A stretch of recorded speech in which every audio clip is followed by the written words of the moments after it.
All right, the next issue is choosing how we actually word the questions. So we want to make sure we are looking at the 6 W's: who, what, when, where, why, and way, or how. Okay. Those first 4 are particularly important. So let's look at these 2 examples. The first one, which brand of shampoo do you use? Well, this is a little bit broad. We want to be a little bit more specific because you might think, oh, they're just going to put in whatever they have in their shower right now. But perhaps they are using something they don't usually use. They ran out and they haven't been to the store. So the wife's using the husband's shampoo or the kid's shampoo. So instead, you might say, which brand or brands of shampoo have you personally used at home during the last month? So now you're opening it up to what they use, to probably get into what they typically use. They're making sure it's specific to the respondent and not broad, that they might interpret it as their entire family. They can list more than one brand because they might have used more than one brand recently. And so we're being a little bit more specific in what we're asking. So here we see it just breaking down those top 4 W's. Okay, so when they first ask the question, which brand of shampoo do you use? We have the who. It might refer to the person who's actually responding, but it could refer to the household, the family, the couple, the brand, the what, the brand of shampoo. If you use more than one, then you might not, the respondent might not know what to answer. So opening it up to have more than one answer. The when is completely unclear. It's not even mentioned in the original question. So it's much more helpful to find out what people have more recently used or within the last 6 months or whatever time period is. You don't want them listing every brand that they've ever used in their entire life. And then finally, where. This could be particularly important. It is probably likely that people would may use one shampoo at home, but a different one at the gym, and even a different one if they're on a trip. And so we want to be specific about where that use actually occurs so that we can get good, consistent data. Also, we want to make sure we use ordinary words. For example, do you think the distribution of soft drinks is adequate? Now, maybe that question makes perfect sense to you, think it's perfectly logical, but you have to consider your population. It is possible that your population would not understand that question. It is just better to use simple, ordinary wording, what normal lay people would use, unless you are targeting a specific group maybe of doctors where you know that everyone who's going to respond is a doctor, and so you can use medical language and jargon that they would know. So a better way to ask this question would be, do you think soft drinks are readily available when you want to buy them? Now they don't have to know anything about distribution or channels or supply chain. They just need to know, when I want a soft drink, can I get one relatively easily? And then they can better answer that question. Next, unambiguous words. This is important. Ambiguity within the survey is not desired. So we could say, in a typical month, how often do you shop in department stores? Never through regularly. So this is a Likert scale where we have those 5 points. However, this allows for different interpretations depending on how a consumer would define occasionally, sometimes, often, and regularly. What is regularly? What does that actually mean? Consumer A might think that that means you go once a week. Consumer B might think that that means you go once a month. So a better way to say this would say, in a typical month, how often do you shop in department stores? And then we're going to give them ranges. We're not asking them to give us a specific number, but we will give them ranges of potential visits that we think seem reasonable. And then we have better data because there's no way to interpret 1 to 2 times 3 to 4 times, more than 4 times. It's very discreet. Everyone knows what that means. Next issue in question wording. We want to avoid leading questions or biasing questions. We talked previously in the ethics section of being very wary of doing anything that might bias your responses. Even if you want people to answer a certain way, it's really important that we don't word things in a way that leads them to know what we want them to answer or simply leads them in a certain direction. So, for example, here is a leading question.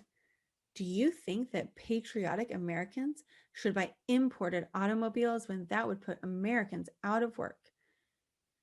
Okay, so here we have a very leading question. We have a lot of descriptors. We have a lot of things going on. We could split this up into different questions if we really want to know about patriotism, if we really want to know about how people feel about using, foreign labor versus American labor to break things. We could look at that, but that's not really what this question wants to get at. What this question really wants to know is, should Americans buy imported autos? That's it. Or should Americans buy American-made autos? You could ask either one or both. They have yes, no, and don't know.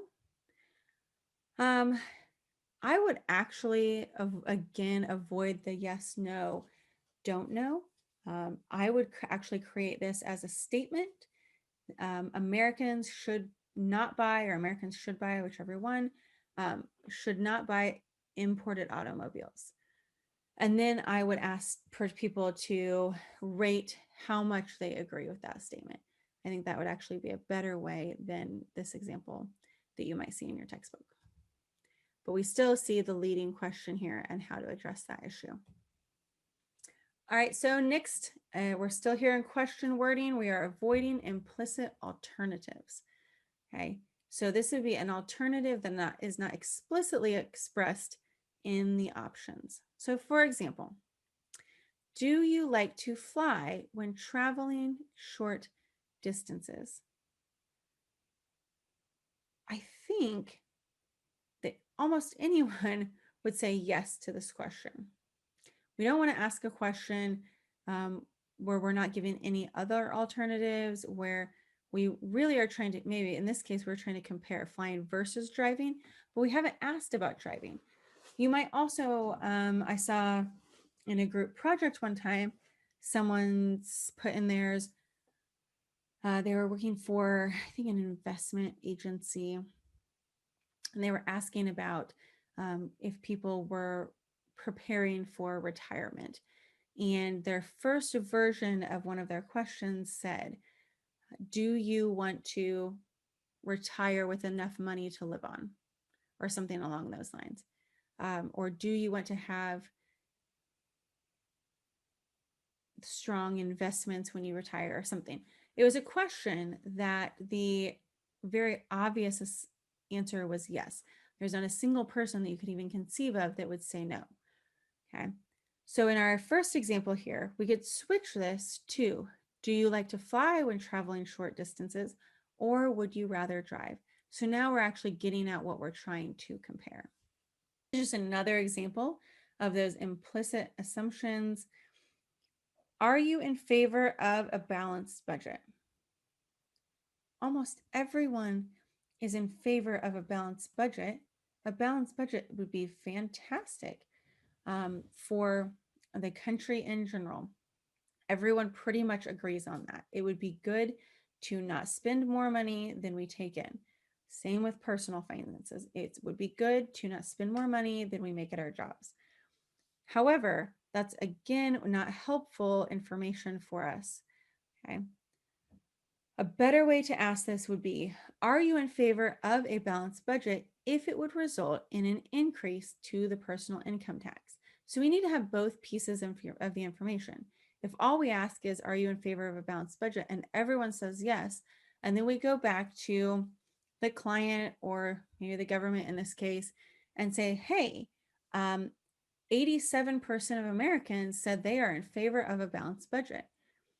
that's not really giving the client accurate information because we haven't given the participants the consequence that they would have, the trade-off that they would be giving up, or the consequence that would occur if they implemented the balanced budget.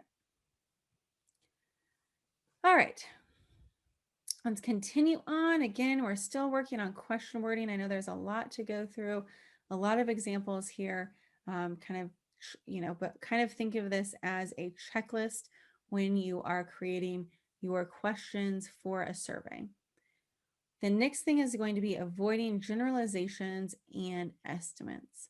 So for example, we can ask, what is the annual per capita expenditure on groceries in your household? Blech. That is actually hits on a lot of issues that we've talked about. All right, we're not using ordinary wording. It's something that's going to be difficult for, maybe not possible for, the participant to truly answer.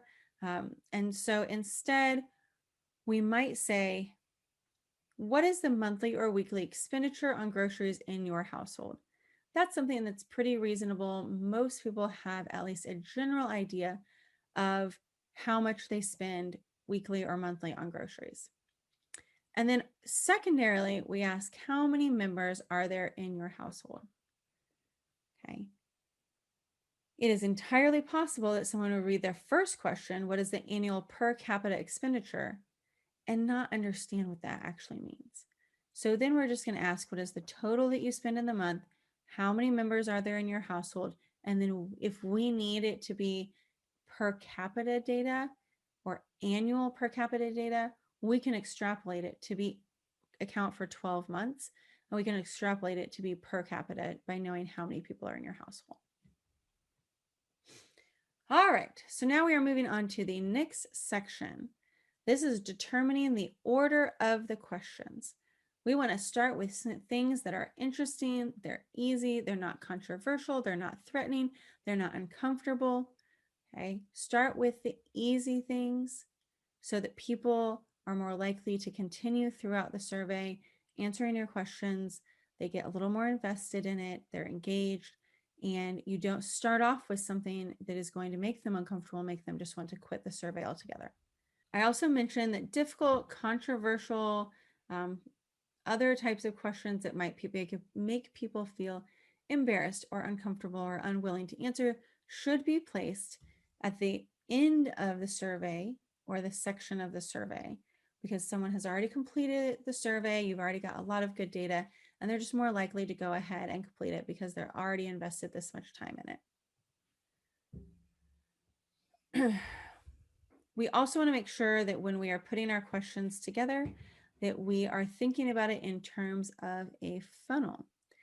Okay, so we are going to start with the broader question of what considerations are important to you in selecting a department store. This could be an open-ended question. This might be something where you've listed a whole bunch and you say select all that apply. Okay, and then you're going to get more specific. So now we're going to ask about a specific consideration. In selecting a department store, how important is convenience of location, right? And then we're very likely going to have a Likert scale that goes from not at all important to very important. Okay, so then we're looking at the flow of questions, still determining question order. And this just gives you a nice little flow chart of an example survey. So we start off in the introduction, we're going to explain what the survey is about, what the purpose of, we're going to thank them for being a part of the survey. We're going to explain any incentives that we might be using to get them to complete the survey. A lot of companies will use online survey panels where they have to pay a certain amount per survey. And then the people who take the survey get paid some portion of that. So maybe you get paid a quarter to do a survey, or you get paid in points and then you can redeem those for gift cards or something like that.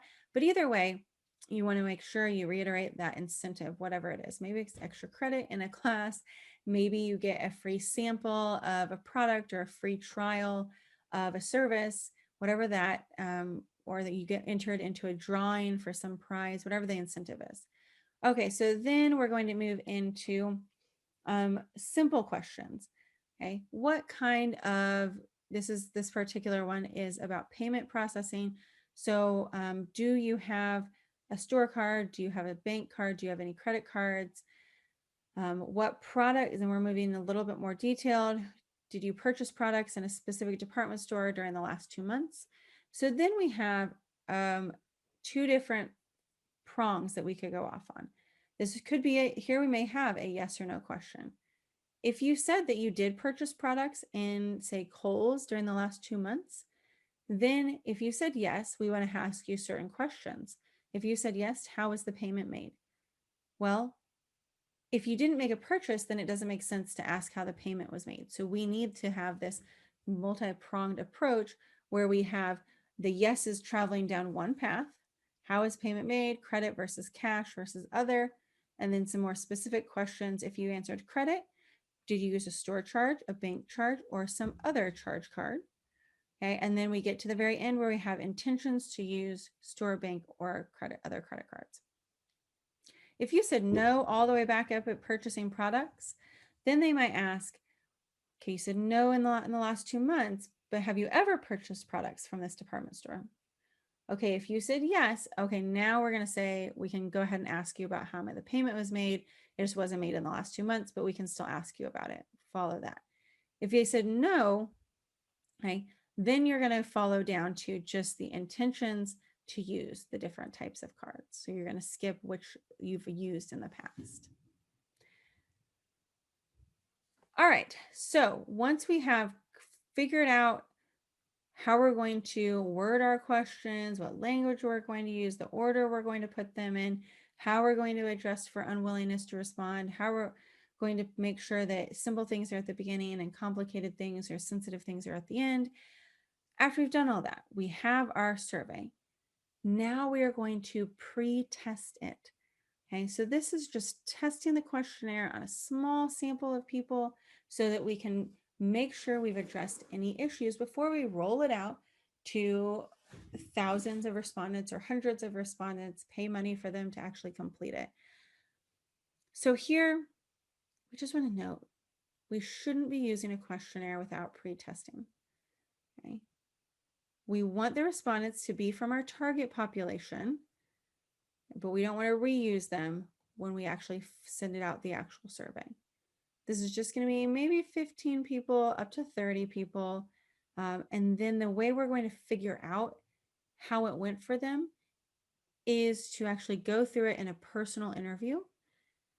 We may show them the survey or ask them the questions just orally, but then we can see through that interview, look at their reactions, see how they respond, what their attitudes are, see if they hesitate, see if they have any questions or clearly don't understand something. And then we can go back and we make adjustments so that when we send it out to the mass email list or survey panel or however it is that we administer the survey, that we are more likely to get good responses and participants that actually complete the whole survey because we've addressed any complications, any issues, any misunderstandings ahead of time. And then one note on mobile marketing research. So when we think about surveys, we didn't mention that social media, that mobile surveys are a possibility. This one, I will say, we want to make sure we are really, really limiting the number of questions that we're doing. We definitely want to extremely limit unstructured questions because it is obviously more difficult, more time consuming to text out a paragraph long answer than it is to type that paragraph on a desktop computer. They also recommend slider type or star ratings questions because people just find it more engaging and it's very easy to respond to those questions on a mobile phone. And then finally, we're always ending with the ethics in that relate to the chapter. Here we really, one of the ethical issues is just not using questions that would be beyond our participants' ability to answer, to read, that are worded oddly or in a complex fashion. The average reading level in America is an 8th grade reading level. So you don't need to use a dollar word when you can use a 10-cent word. that everyone will understand, okay? And then we do want to make sure we minimize the respondent's discomfort when we're asking those sensitive questions. We want to place them at the right places, the right points in the survey to minimize that. And then just minimize the number of sensitive questions that we're asking in general.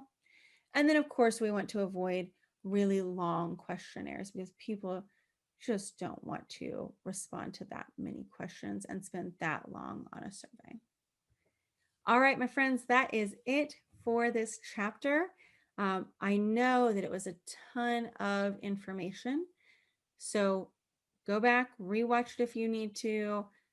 I really would use this as a checklist when you're creating your survey. Put together your questions and then just come back to this and go point by point and say, okay, is the language too complex? Yes or no? Do I need to change it? Is this a double barrel question? Is this a leading question? And just really think about each of those points as you're developing your survey for your client, so that you can collect a really good data, that you can also get participants to be engaged, interested, and want to complete the entire survey for you. Okay, my friends, that's it. I'm going to wrap it up and we will be back next time with chapter 11. Have a great day.